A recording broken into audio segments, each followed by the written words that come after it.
And gentlemen, welcome to the Ray Tampa podcast. Our podcast offers bold, very bold commentary on various subject matters with a laser-like focus on the truth. My name is Ray Tampa. I'm the host of the Ray Tampa podcast. We have in our studio Mr. Russell Cato, a retired educator with more than 40 years of experience working in the Pinellas County schools, and Mr. Jamie Wilson III, a healthcare provider with more than 30 years of working as a physical therapist. My co-host, my dynamic co-host. Today's discussion is titled, "The Art of Creating False Narratives, Convincing People to Not Believe Their Lying Eyes and Ears." On January 6, 2021, the whole world witnessed a thuggish mob of Donald Trump supporters as they stormed the nation's capital.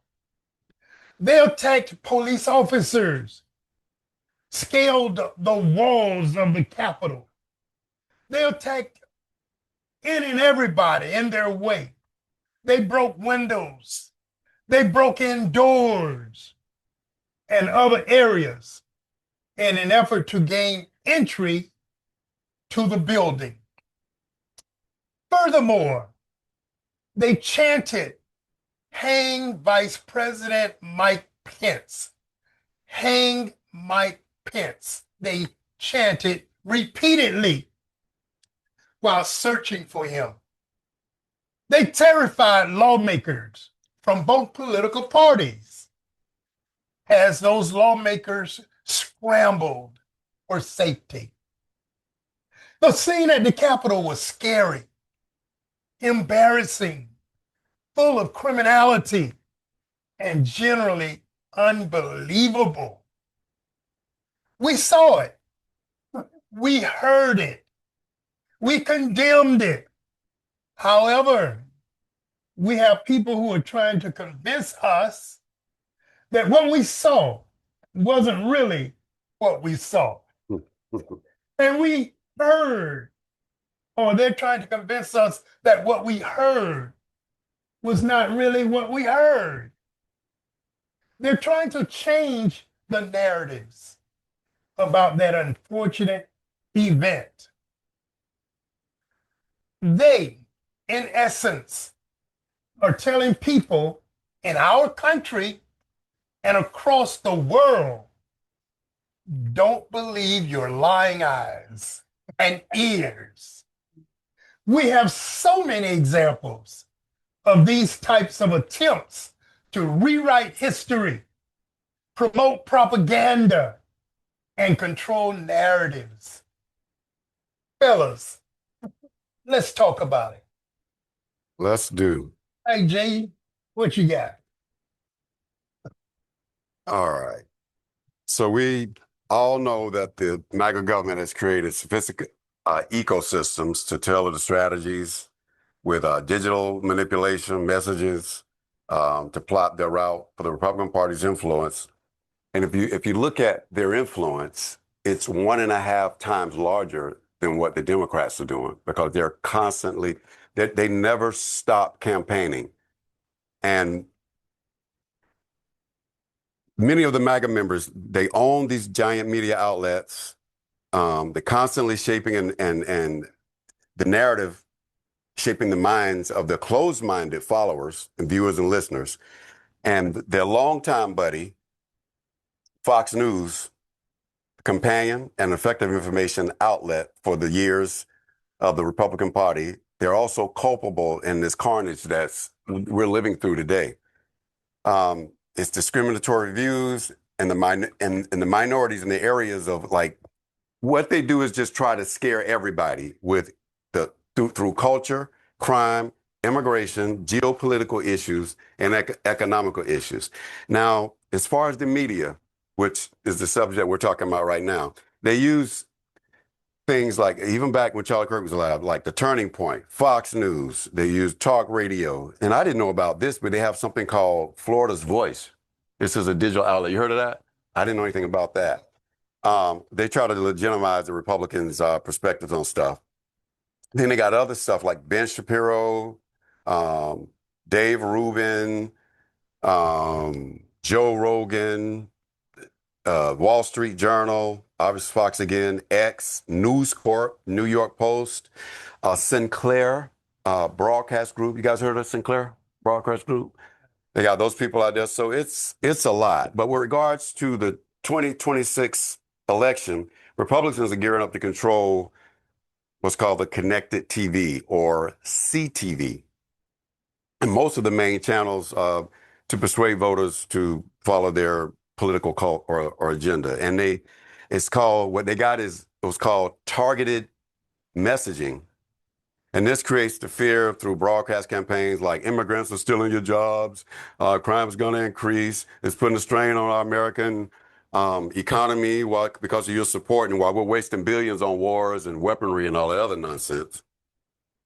This information is funneled through tactics called behavior targeting, often reaching specific demographics like extreme religious groups, hate groups, Hispanic men who obviously they got to them because a lot of them voted for Trump, suburban women, and military households, all fed misinformation, disinformation, and with the speed of rapid response messaging to dominate the narrative. And the results? Well, we're living the results. The results are they're arguing about woke instead of dealing with real issues of like the economy, trampling on the American Constitution, government corruption, education, poverty, anything to weaken the Democratic agenda. So that's where I am on that. Awesome, Jay. Quite a bit there. Awesome. Yeah. What you got, Russ? I like to piggyback on what Jamie said. What we have here today, we have a culture shift. That's what it is. And if you go back and think about Trump helped with this stuff, go back and look when he used to say fake news. That's what it is. He pushed that narrative of fake news to people to support it. And the people who are in the MAGA Party, the MAGA Republic, that's what they do. They do that. For instance, if you can work on a person's mind, his feeling, and his action, that's what he does. He works on three things. You got I it. want to work on your mind. And then when I work on your mind, I want to work on your feelings. Yeah. And then when I work on your feelings, then your behavior, your acting will be wrong. Good point.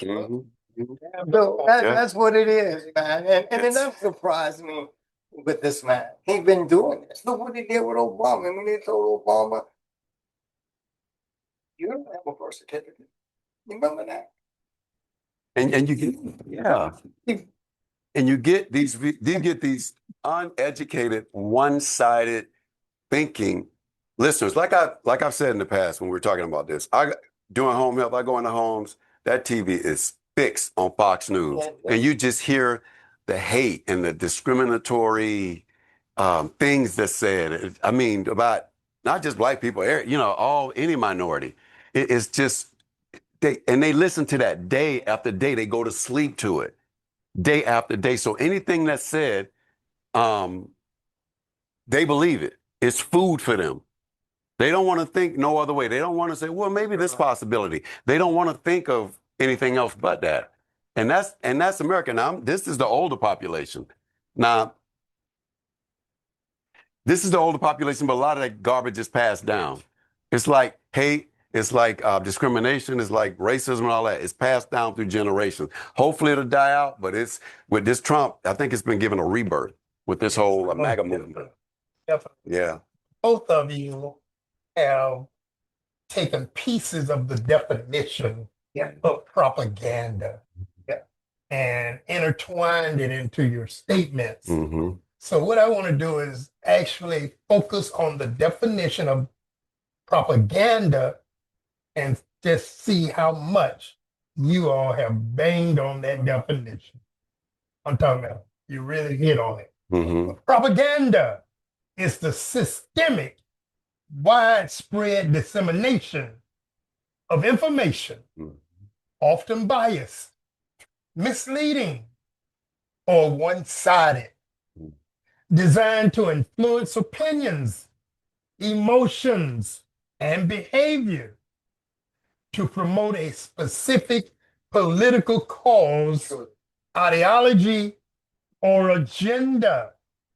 It focuses on emotional manipulations rather than presenting objective facts. That's propaganda.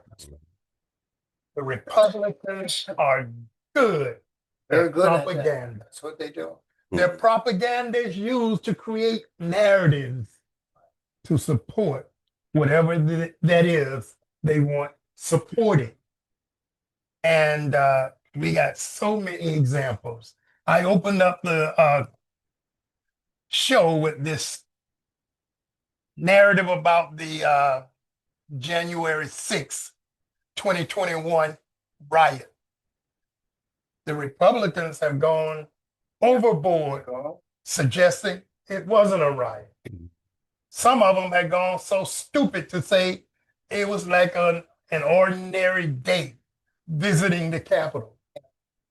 Remember that? And you got some people believing that. And it's right there in our face, on our TVs, all over the world. And you got people saying that ridiculousness. Right.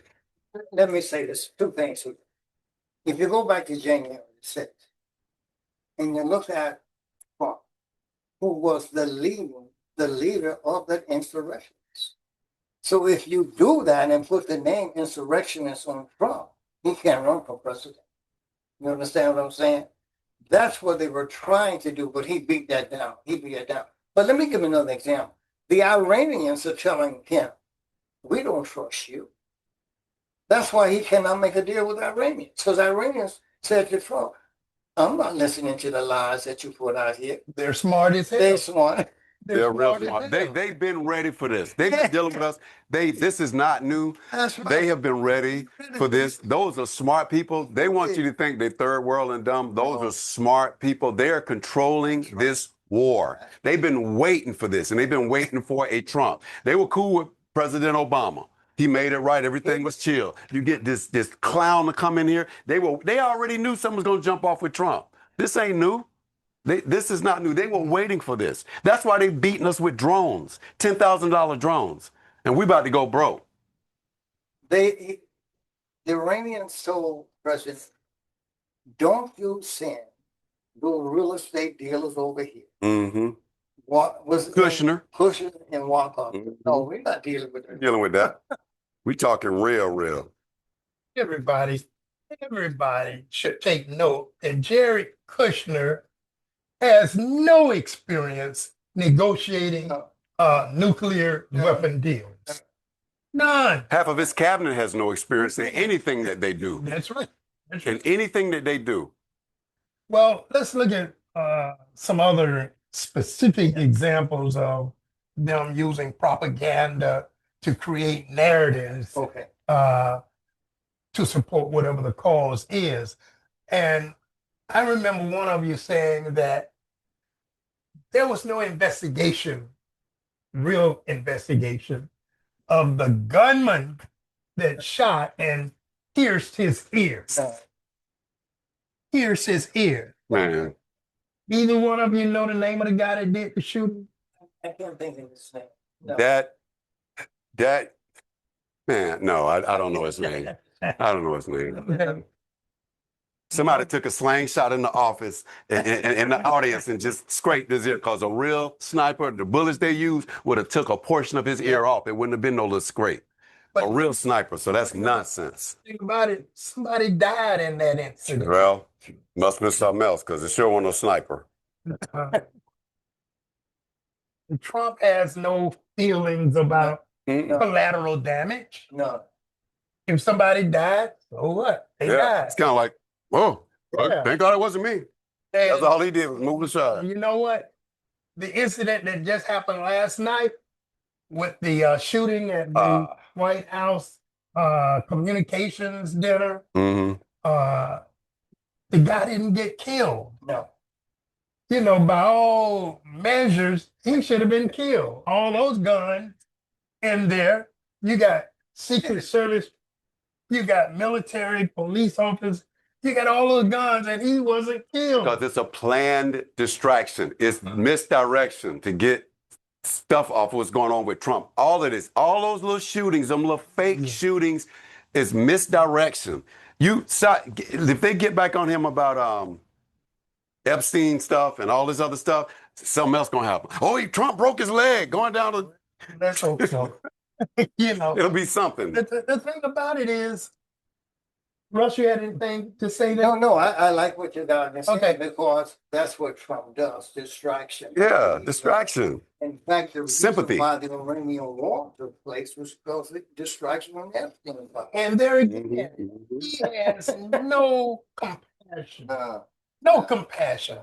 Yeah. If he sends young men to war, yeah. and he's doing it because he has the authority to Yes, sir. do it, and they get killed, Mm-hmm. so what? Mm-hmm. And The big test is going to come if they try and re-implement the draft. because his son, Yeah. Barron. mhm. Yeah. And Barron like, Dad, I ain't got nothing to do with this nonsense, man. Look, I'm rich, I'm living good. Hey, I don't want to fight. I'm a coward. Barron can't come up with that bone spur excuse. Yeah, I know. Oh, Hey, boy, if I was Barron, I'd be trying to injure myself. but going back to the Republicans and their ability to create all of these false narratives, Mhm. and they just beat the Democrats down with it. Yeah, They beat them down. Yeah. because the ball was rolling already. Democrats are late to the party as usual. They've been started this stuff. When Trump first term, they start powering up. They know media is a powerful weapon. True. They know this. Media is powerful. Democrats are once again late to the party. Now they're late to the party. And these people are rolling. They know how it shapes cultures. They know the power of it, how they can just change. If you say it enough, even if it's a lie, you can reshape the truth and turn it into a lie, and vice versa. That is what they do with media. They got all these big people on board. J.D. Vance, Elon Musk, what's this, Vivek Ramaswamy, whatever, Mark Rubio, Matt Gates, and then they got Robert F. Kennedy over health. I don't know if he's gonna talk or sing. I don't know if he's talking or singing. They got idiots But tell. All over the place. all over the place. Idiots. Bunch But, of idiots, man. You know, there are methods to pushing your propaganda. There are methods. You know, you got the system of doing it, but there are methods to deploy the systems. Mm-hmm. Shady. And, bandwagon. You ever heard of bandwagon techniques? Bandwagon is when you persuade people to join in because everybody else is doing it. Called suckers too. Suckers, exactly. Exactly. Exactly. Suckers. Yep. And then you got the plain folk convincing the public that the views reflect those of the common person. Convincing the public. What we're saying here is what the common man is saying. And that's not necessarily true. Mm. But they convince people of that nonsense. And they use glittering generalities. Mm-hmm.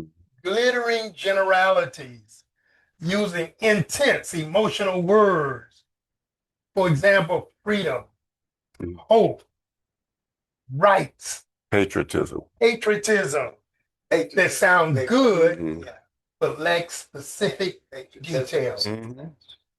Patriotism. Buzzwords. You're not Buzzwords. a patriot if you don't agree with Donald Trump, Mm-hmm. who's the most unpatriotic person in the country. Just so happened to be the president.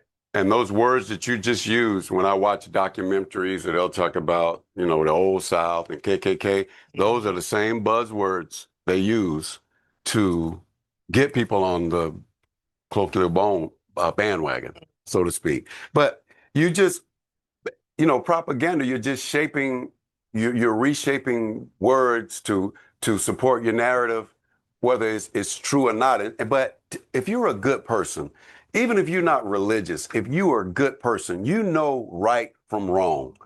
It doesn't have to, no matter your party, you know right from wrong. And the stuff we've seen, it is wrong.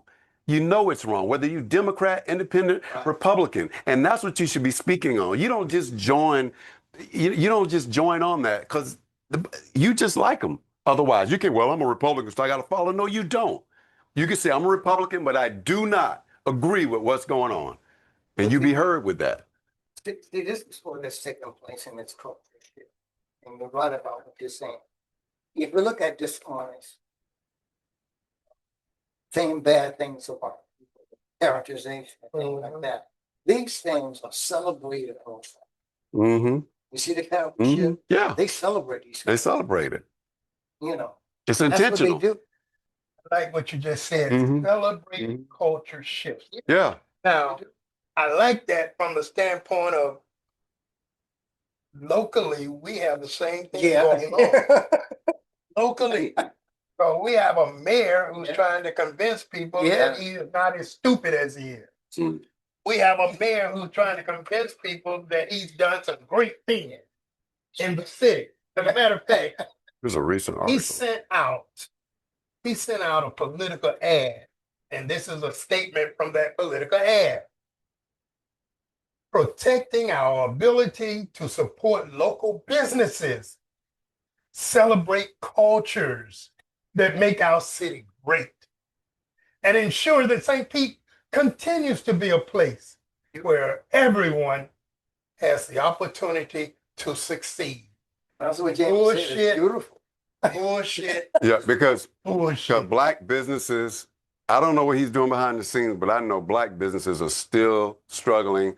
Or let me just say minorities, whether you're Latino or whatever. I'm just saying minority under that umbrella, Asian under that umbrella, still struggling. So he sounds like the Clarence Thomas of St. Pete. Because it's not true. Don't continue to lie. Don't continue to lie. Like I still say I wish he could turn things around and be better and do good things. I still say I wish that can happen, but I don't see it because it's continued. You can't lie to people because I hear stuff. I'm in this. We live in St. Pete. I ain't the only one. Everybody live, and it's a lot of things that are being said that are not good.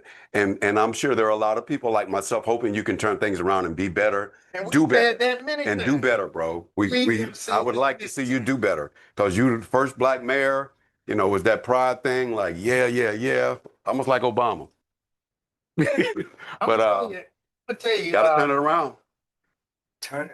Welch has the ability to make really impressive speeches. He's a master with words. Very good. And that is a component of a real good propagandist. A propagandist can use words. Check this out. In another political ad, Welch said, one thing you should know about Ken Welch, he has never shied away from standing up for St. Petersburg. Whether it's defending our city's right to make local decisions, investing in safer neighborhoods, expanding affordable housing, or rebuilding after historic storms. Ken has always fought for the people who call this city home. What I said earlier, bullshit, bullshit, more bullshit. And some of those things that I mentioned, that's your job description as being a mayor. That's what you're supposed to do. That's part of your job description. And I'm not trying to slam, but it's been very disappointing. And the sentiment is disappointing when people are talking about it. I'm going to tell y'all, last Saturday, I was at an event. And this gentleman that was sitting next to me, he has tremendous stature in our community. He's been here for years and years. He does so much with kids. He received a key to the city from a different mayor. He's done so much. But he's sitting next to me and he said, Ray, you all are doing a wonderful job. And you all should get your flowers. Don't wait until you're dead. But you should be getting your flowers now because you all are doing a wonderful job as it relates to the mayor. You know, if people are criticizing you, that's because they don't pay attention. But you all are doing the job. He said, Ray, I met with Ken Welch before he was elected, but he told me the day he's elected, day one, I'm going to invite you to the office and we're going to come up with some plans to do this and to do that. How long has he been in office, Ray? I told him about 4 years, and I still haven't met with him. Yeah. I still haven't met with him. I thought Maria Scruggs had met with him. And she told me, yeah, he did give some money to the Philly Sweetly program, but I could never get a meeting with him. So in all this time, she hasn't met with him.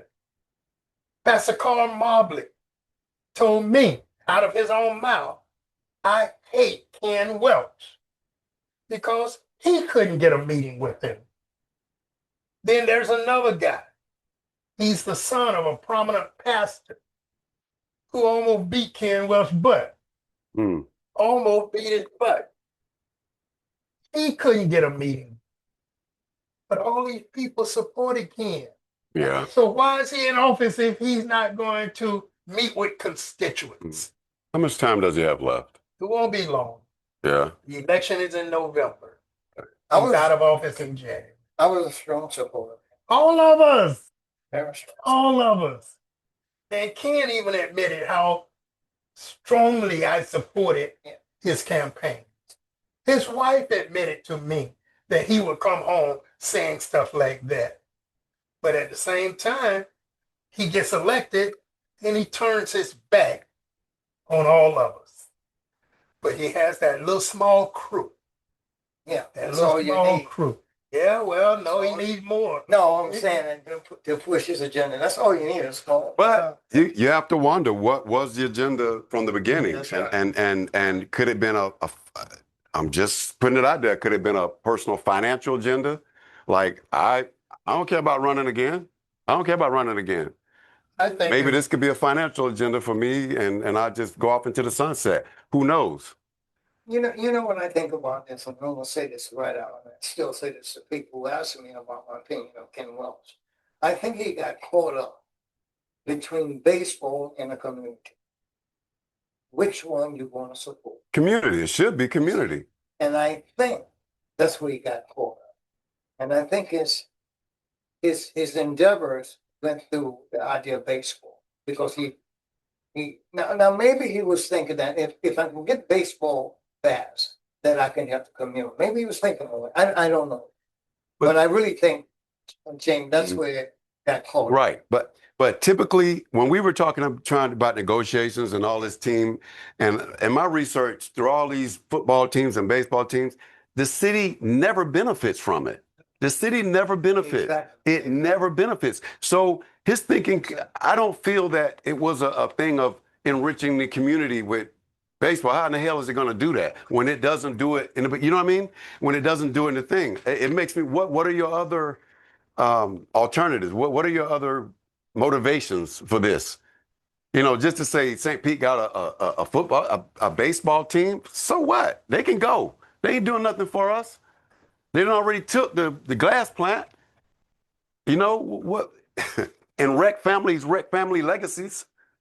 Well, propaganda, whether it's locally, statewide, federally, it's powerful if it's used properly, if it's used with the right voices. But I just wanted to point it out here on the local level, just as it is on the federal level. And then we got Ron DeSantis doing it on the state level. Oh, that clown. That's Don just signaled we have 1 minute. Well, at this point, we probably got 30 seconds. So we can't get into Ron DeSantis. But I want to say to the listening audience, thanks for tuning in to the Ray Tampa podcast. And we ask that you continue doing so each and every Tuesday. Excuse me. 5:30 p.m., 99.1 FM The Bird. I want to thank my two dynamic co-hosts, Russ Cato, Jamie Wilson, for a job well done as always. So please be reminded. Call the Supervisor of Elections Office and request your mail-in ballots. You must do it. It's critical that you do it. And with all that being said, good evening.